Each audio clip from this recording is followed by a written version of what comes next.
युधिष्ठिर राजा बने हुए हैं। मन में विचार आया, मैंने 18 अक्षौणी सेना को मरवा दिया तब जाकर के मुझे राज्य मिला। अरे क्या दोष था उस सेना का जिसको निरपराध मैंने मरवा दिया, निरपराध कटवाया, क्या दोष था? निरपराध सज्जनों, महाभारत युद्ध में 18 अक्षौणी सेना मारी गई। और याद रखना, एक अक्षौणी सेना में कितने सैनिक मारे जाते हैं? एक अक्षौणी सेना में 21,870 रथ, 21,870 हाथी, 1 लाख, और तब जाकर के मुझे ये राज्य प्राप्त हुआ। सज्जनों, मन में बड़ी विरह वेदना है। ने बाणों की सैया पर लिटा दिया। क्यों? पितामह भीष्म ने कोई अपराध किया क्या? पितामह भीष्म ने कोई अपराध किया क्या? लोग कहते हैं 101 जन्म पहले अपराध किया था। क्या? दोमुआ जो सर्प होता है, दुमही जिसको कहते हैं, दोमुआ सर्प होता है। रास्ते में पितामह भीष्म जा रहे थे, दोमुआ सर्प पड़ा था, उसको बाण पर रख करके एक तरफ फेंक दिया था ताकि इसको कोई मार न दे। बोले ये अपराध किया क्या? लेकिन 101 जन्म बाद उस अपराध को भोगना पड़ा। 6 महीने में उस सर्प की मृत्यु हुई, पितामह भीष्म को भोगना पड़ा। बोलो जान करके कोई अपराध किया क्या? लोग ये कहते हैं अनजाने में कोई पाप हो जाए तो भगवान माफ कर देते। बोलो अगर भगवान माफ करते तो हमसे बढ़िया तो पितामह भीष्म थे। माफ किया क्या? जाने में पाप हो प्यारे या अनजाने में पाप हो, भगवान कभी उसको क्षमा नहीं करते, कभी भगवान माफ नहीं करते, कभी भगवान उसको माफ नहीं करते। पितामह भीष्म बाणों की सैया पर पड़े हैं। पांडव द्रौपदी से पधारे और पितामह भीष्म से धर्म का उपदेश लेने के लिए आए। पास में द्रौपदी खड़ी है, पितामह भीष्म बाणों की सैया पर पड़े हैं सज्जनों। और देखा द्रौपदी पांडवों को पितामह भीष्म धर्म का उपदेश कर रहे हैं, धर्म का उपदेश दे रहे हैं। उधर देखा वक्त द्रौपदी ने जब ये सुना तो द्रौपदी को हंसी आ गई। द्रौपदी हंसने लगी, द्रौपदी को हंसी आ गई, द्रौपदी को हंसी आ गई। द्रौपदी हंसने लगी। पितामह भीष्म कहने लगे बेटा मैं धर्म का उपदेश कर रहा हूं और आपको हंसी आ गई? बोले ना पितामह ऐसी कोई बात नहीं, मुझे वैसे ही हंसी आ गई। बोले नहीं नहीं बेटा, हंसी बिना कारण के नहीं आ सकती, कोई कारण है। बोले पितामह किसकी हिम्मत है जो आपके सामने बोल पाए?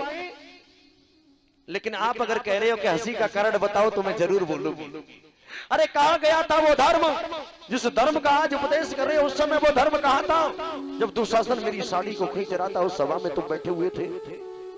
कहा था वो धर्म, कहा था वो उपदेश जो आज इन पांडवों को दे रहे हो, और दुशासन मेरी साड़ी को खींचता हुआ चला जा रहा था।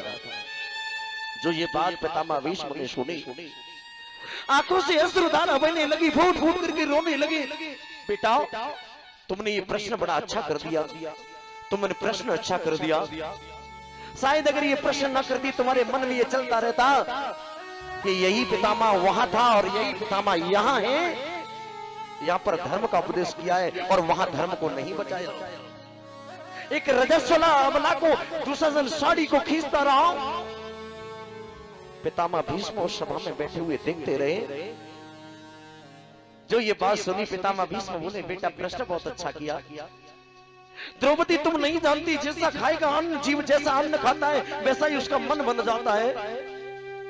जिस समय दुशासन तुम्हारी साड़ी को खींच रहा था, जिस समय दुशासन तुम्हारी साड़ी को खींच रहा था, उस समय में दुर्योधन का गंदा अन्न खा रहा था, दूषित अन्न को खा रहा था। मेरी बुद्धि विकृत हो गई थी, बुद्धि बिगड़ी हुई थी। आज अर्जुन के बाणों से वो दुर्योधन का दूषित अन्न खून बह करके, खून की नदी बह करके जा रही है, वो अन्न तो निकल गया बेटा। अब मेरे अंदर अच्छी बुद्धि आ गई, मैं धर्म का उपदेश कर रहा हूं। भक्तों जैसा खाओगे अन्न वैसा बन जाएगा मन। अन्न का प्रभाव हमारे मन पर जरूर पड़ता है। इसलिए जब भी भोजन बनाएं, भोजन बनाने के बाद आप सामने हाथ जोड़े निवेदन करें और एक बात कहें। अगर आपको मंत्र आए तो बोलो और मंत्र ना आए तो ना बोलो। क्या निवेदन करना है? एक भगवान से निवेदन करो, प्रभु मेरे जैसे जीव को ये तुमने भोजन प्रदान कर दिया, मेरे जैसे जीव को भोजन प्रदान किया। लोग खोट करके तोड़ करके चढ़ाते, चढ़ाओ मत चढ़ाओ, इसमें भगवान का कोई फायदा नहीं है, क्योंकि भगवान सबको खिलाता है। तुम्हारे एक टुकड़े से भगवान क्या पिलेंगे? एक निवेदन करो, हम भगवान की स्तुति कर सकते हैं, भगवान की स्तुति करो सज्जनों। एक निवेदन करो, थाली सामने हो, एक निवेदन करो कि नाना विधि अन्नों के दाता और सब विधि अन्न प्रदान करो। अन्न दान करने वालों का प्रभु सदा कल्याण करो। प्रभु सदा कल्याण करो, प्रभु सदा कल्याण करो। नाना विधि अन्नों के दाता सब विधि अन्न प्रदान करो। अन्न दान करने वालों का प्रभु सदा कल्याण करो। प्रभु सदा कल्याण करो, हाँ प्रभु सदा कल्याण करो।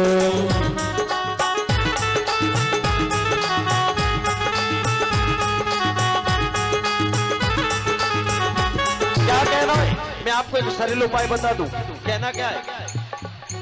अरे नाना विधि अन्नों के दाता कौन? प्रभु। और नाना विधि अन्नों के दाता सब विधि अन्न प्रदान करो। अन्न दान करने वालों का प्रभु सदा कल्याण करो। प्रभु सदा कल्याण करो, प्रभु सदा कल्याण करो। चौपाए और चौपायों को अन्न सदा प्रदान करो। अन्न सदा प्रदान करो, हाँ अन्न सदा प्रदान करो। थाली सामने आ जाए तो एक निवेदन करो, नाना विधि अन्नों के दाता सब विधि अन्न प्रदान करो और अन्न दान करने वालों का प्रभु सदा कल्याण करो।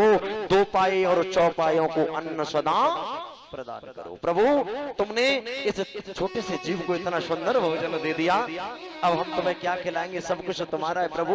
और भगवान को क्या समर्पित करें? सिर्फ हम आपकी स्तुति कर सकते हैं, निवेदन कर सकते हैं, आपकी प्रार्थना उपासना कर सकते हैं। भोजन बन करके आए, क्योंकि भोजन जब भगवान को तुम कह दो कि प्रभु ये तुम्हारा है, भोग लगाओ, भगवान तो दृष्टि भोग लगाते। अरे दो टुकड़ा तोड़ने की क्या जरूरत है? सारी थाली ही सौंप दो भगवान को। बोलो 2 मिनट थाली को सौंपो और फिर पान करने लग जाओ। भोजन सुंदर हो जाएगा सज्जनों, भोजन अभिमंत्रित हो जाएगा। फिर भोजन का पान करो और जैसा खाओगे अन्न वैसा बन जाएगा।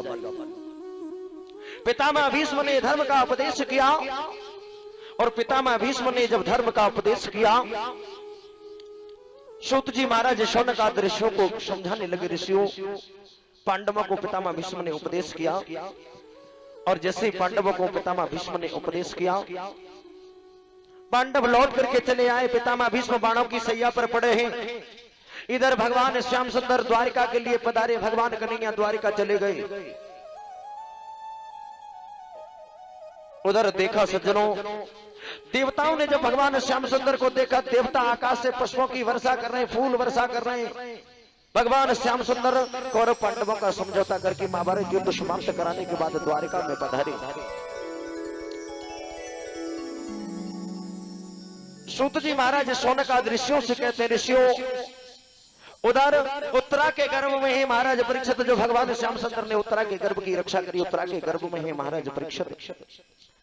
उधर देखा 9वां मास हुआ, उत्तरा के गर्भ से एक सुंदर से बालक ने जन्म लिया। एक बालक पैदा हुआ। धर्मराज ने कृपाचारी को बुलाया, उस बालक का बड़ा सुंदर नाम रखवाया, जिसका नाम रखा गया परीक्षित। कृपाचारी को बुला करके नामकरण संस्कार करवाया, जिसका नाम रखा गया परीक्षित। प्रिय भक्तों, आपने देखा है कोई महात्मा आ जाए, कोई साधु आ जाए हमारे दुकान पे भीख मांगने, ध्यान से सुनना, कोई साधु आपकी दुकान पर भीख मांगने आ जाए, बहुत आते हैं। साधु दुकान पे आ जाए और तुम उसको दक्षिणा दोगे, यानी भिखारियों की बात कर रहा हूं। अगर साधु होगा तो भिखारी नहीं होगा।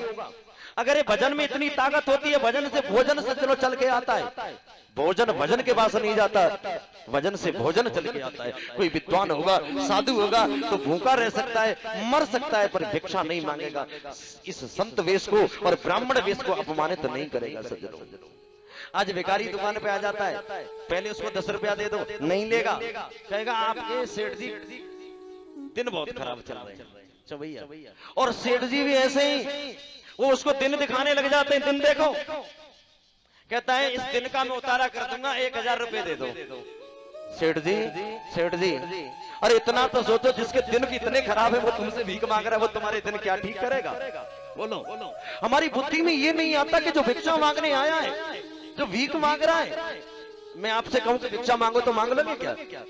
कितना मजबूर होगा जो जिसके दिन पहले से खराब होकर के ही पैदा हुआ, और वो तुमसे कह रहा है 1000 रुपए दो मैं तुम्हारे दिन ठीक करूंगा। तुम्हें समझ जाना चाहिए, सावधान हो जाओ ऐसे लोगों से, जिसके दिन खुद खराब है। हमारे यहाँ भिक्षा मांगने आई, हमारे दिन क्या ठीक करेगा? क्योंकि विद्वान के पास तो तुम्हें जाना पड़ेगा। विद्वान दरवाजे दरवाजे भागते हुए नहीं घूमते सज्जनों, वो दिन तुम्हारे क्या ठीक करेगा?